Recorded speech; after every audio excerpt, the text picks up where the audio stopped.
TDP Latha Reddy గెలవబోతుందని చెప్తున్నారు. అలాగే ఇప్పుడు ఒంటిమిట్ట అయితే మరి కాసేపటి తయారవుతుంది. ఎందుకంటే ఇది పులివెందుల ఒక్క రౌండ్ మాత్రమే కాబట్టి ఈ రౌండ్లోనే పూర్తయ్యాయి. కేవలం 600 మాత్రమే వైసీపీకి రావడం జరిగింది. 600 పైతలకు 6700 పైన టీడీపీకి రావడం జరిగింది. టీడీపీ నేతలు మన దగ్గర ఉన్నారు. ఇప్పుడే ఒకసారి శ్రీనివాసరెడ్డి కలుపుకున్నాం. వాసు గారు, ఓవరాల్గా ఏం చూస్తారు ఇప్పుడు జరిగిన ఈ కంటెంట్ని కావచ్చు, దీంట్లో రిజల్ట్స్ దాదాపుగా ఒకే ట్రెండ్ సెట్. ఎప్పుడైతే నామినేషన్ల ప్రక్రియ అయిపోయిందో, ఎప్పుడైతే 11 నామినేషన్లు పడ్డాయో ప్రజల్లో ఒక విశ్వాసం వచ్చింది.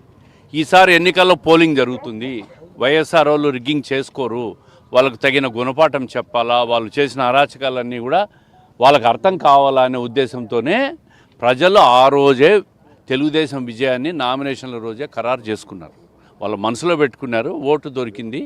ఓటులో ఈరోజు అన్నీ గుద్ది తెలుగుదేశం పార్టీకి ఓట్లు వేసినారు ప్రజలు. పులివెందుల లాంటి ప్లేస్లో ఇప్పుడు దాకా మీకు స్ట్రైన్ లేని ప్లేస్లో ఇప్పుడు మీరు స్ట్రాంగ్గా అంటే ఇప్పటికే 2024లో మీరు 7 స్థానాలు గెలిచారు. పులివెందుల లాంటి పరిస్థితిని మీడియా చెప్పుకోవడం తప్ప మాకేం పెద్ద తేడా లేదు.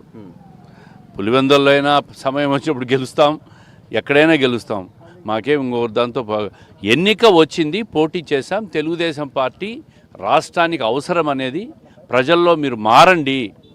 పులివెందుల్లో అరాచకానికి చమరగీతం పాడండి, మార్పు తీసుకురండి, అభివృద్ధి చేసుకోండి. గ్రామంలో ఒకరిద్దరు నాయకులు వాళ్ళు అభివృద్ధి చేసుకుంటాంటారు, ప్రజలను పట్టించుకోలే. కాబట్టి మీరు మారండి అని చెప్పినాం. వాళ్ళు మార్పు తీసుకొచ్చారు, తెలుగుదేశం పార్టీ వైపు మెగ్గు చూపారు. ఎన్నికల్లో విజయం సాధిస్తున్నాం. ఈరోజు కూడా బహిష్కరించడానికి కారణమైన వైసీపీ. ఇంకా వాళ్ళు బహిష్కరించక ఏం చేస్తారు? వాళ్ళు బహిష్కరించక ఎన్నికలను బహిష్కరిస్తారు, కౌంటింగ్ను బహిష్కరిస్తారు, కోర్టులలో తిరుగుతూ ఉంటారు. కోర్టులలో ఎన్నికల ప్రక్రియలో సాధారణంగా కోర్టులు ఇన్వాల్వ్ తక్కువగా అవుతుంది. మరి కోర్టుకు పోయినారు. ఈ లోపల ఎన్నికలు కూడా కౌంటింగ్ కూడా అయిపోతూ ఉంది. తెలుగుదేశం పార్టీ ఘన విజయం సాధిస్తుంది. రాష్ట్రానికి ఇది ఒక మంచి సంకేతం. పులివెందుల లాంటి ప్లేస్లో, అరాచకం జరిగిన ప్లేస్లో ప్రజల్లో మార్పు వచ్చింది అనే దానికి ఈ ఎన్నిక ఒక పెద్ద నిదర్శనం. కానీ ఇంకా కమలాపురం ఎమ్మెల్యే చైతన్య రెడ్డి కూడా ఉన్నారు. ఒకసారి ఈయన కూడా ఎన్నికల్లో బాగా తిరిగారు. దగ్గర రిజల్ట్స్ రాబోతున్నాయి. మంచి మెజార్టీ దిశగా తెలుగుదేశం పోతా ఉందని చెప్తుంది. మేము ఎక్స్పెక్ట్ చేసిన అరౌండ్ 3000 వరకు మెజార్టీ ఉందని ఎక్స్పెక్ట్ చేస్తున్నాం. 3000 పైగా మెజార్టీ వస్తుందని అనుకున్నాం. ముందు కూడా ముందు చెప్తా వచ్చాము. అది తెలిసే ఎగ్జిట్ పోల్ మీకు అర్థమైతే లేదు. ఎగ్జిట్ పోల్ అయిన తర్వాత బాయ్కాట్ చేయలేదు, డ్రామాలు ఆడారు. ఎగ్జిట్ పోల్ అయిన తర్వాత బాయ్కాట్ అన్న పదం కూడా మొత్తుకున్నారు. ప్రజలు ఒక పక్క నిలబడ్డారు. వన్ సైడ్ ఇంతకుముందు వాళ్ళు ఓట్లు వేసుకుంటే ఏ విధంగా ఉండేదో, ఈసారి వాళ్ళు ఓట్లు వేసుకుంటే వాళ్ళు గుద్దుకుంటే ఎలా ఉంటుందో, జనాలు ఓట్లు వేసి అంత రివర్స్గా ఉందని చెప్పేసి ఈరోజు పులివెందులు ఓకే చూసాం. శ్రీహరి, మనం టీడీపీ జిల్లా అధ్యక్షుడు, కడప జిల్లా అధ్యక్షుడు శ్రీనివాసరెడ్డి మాట్లాడుతూ చూద్దాం. కమలాపురం ఎమ్మెల్యే చైతన్య రెడ్డి చూసి మాట్లాడాము. ఏది ఏమైనా కూడా పులివెందులు ఎలా వచ్చింది, ఎలా బహిష్కరించారు, ఎందుకు చేశారు బహిష్కరణ అనేది కూడా వాళ్ళ ఎత్తుల్లో భాగమే అని చెప్తున్నారు. సో మరి కాసేపట్లో అధికారికంగా వెల్లడిస్తారు. ఇంతకు ఇది ఒక పెద్ద చరిత్ర. వారి మాటలో, టీడీపీ నేతల మాటలు వింటున్నాం మనం.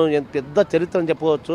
ఇదే కాదు, రాష్ట్రంలోనే ఈరోజు ఒక పులివెందులలో టీడీపీ గెలుపంటే 4 దశాబ్దాల తర్వాత ప్రజాస్వామ్య పద్ధతిలో ఎన్నికలు జరిగి ఆ విధంగా ఇప్పుడు అంత స్థాయిలో భారీ విజయం సాధించడానికి ఇది ఒక పెద్ద చరిత్ర అని చెప్పవచ్చు. మరి కాసేపట్లో అధికారికంగా వెల్లడించే అవకాశాలు ఉన్నాయి. శ్రీహరి, చూస్తున్నాం.